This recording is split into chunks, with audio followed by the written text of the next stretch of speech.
ശമൂവേൽ ദീർഘദർശിയുടെ 1-ാം പുസ്തകം 22-ാം അധ്യായം 11 മുതൽ 17 വരെ തിരുവചനങ്ങൾ. ബറക്കുമോർ.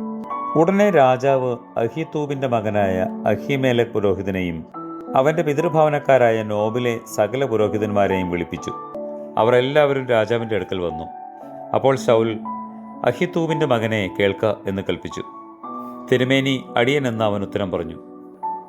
ശൗൽ അവനോട്, ഇശ്ശായിയുടെ മകൻ ഇന്ന് എനിക്കായി ഒളിച്ചിരിക്കത്തക്കവണ്ണം അവൻ അപ്പവും വാളും കൊടുക്കുകയും അവനു വേണ്ടി ദൈവത്തോട് ചോദിക്കുകയും ചെയ്തതിനാൽ നീയും അവനും എനിക്ക് വിരോധമായി ഗൂഢാലോചന ചെയ്തത് എന്ത് എന്ന് ചോദിച്ചു. അഹീമേലെക്ക് രാജാവിനോട്, തിരുമനസ്സിലെ സകല ഭൃത്യന്മാരിലും വെച്ച് ദാവീദിനോളം വിശ്വസ്തൻ മറ്റാരുണ്ട്? അവൻ രാജാവിൻ്റെ മരുമകനും അവിടത്തെ ആലോചനയിൽ പങ്കെടുക്കുന്നവനും രാജഗൃഹത്തിൽ മാന്യനുമാകുന്നുവല്ലോ.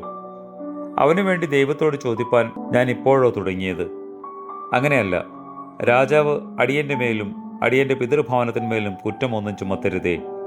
അടിയൻ ഇതിലെങ്ങും വലുതും ചെറുതും ഒന്നും അറിഞ്ഞവനല്ല എന്നുത്തരം പറഞ്ഞു. അപ്പോൾ രാജാവ്, അഹീമേലെക്കേ, നീയും നിന്റെ പിതൃഭവനമെല്ലാം മരിക്കണം എന്ന് കൽപ്പിച്ചു. പിന്നെ രാജാവ് അരികെ നിൽക്കുന്ന ഭൃത്യരോട്, ചെന്ന് ദൈവത്തിന്റെ പുരോഹിതന്മാരെ കൊല്ലുവിൻ, അവരും ദാവീദിനോട് ചേർന്നിരിക്കുന്നു. അവൻ ഓടിപ്പോയത് അവർ അറിഞ്ഞിട്ടും എന്നെ അറിയിച്ചില്ല എന്ന് കൽപ്പിച്ചു. എന്നാൽ ദൈവത്തിന്റെ പുരോഹിതന്മാരെ കൊല്ലുവാൻ കൈ നീട്ടുന്നതിന് രാജാവിന്റെ ഭൃത്യന്മാർ ധൈര്യപ്പെട്ടില്ല. ദൈവമേ, നിന്റെ താഴ്മയും സ്നേഹവും കരുണയും ഞങ്ങളെ പഠിപ്പിക്കണമേ. ഞങ്ങളുടെ ആലോചനകളും വിചാരങ്ങളും പ്രകാശമാകുന്ന നിന്നാൽ പ്രകാശിക്കുമാറാകണമേ. ആമേൻ.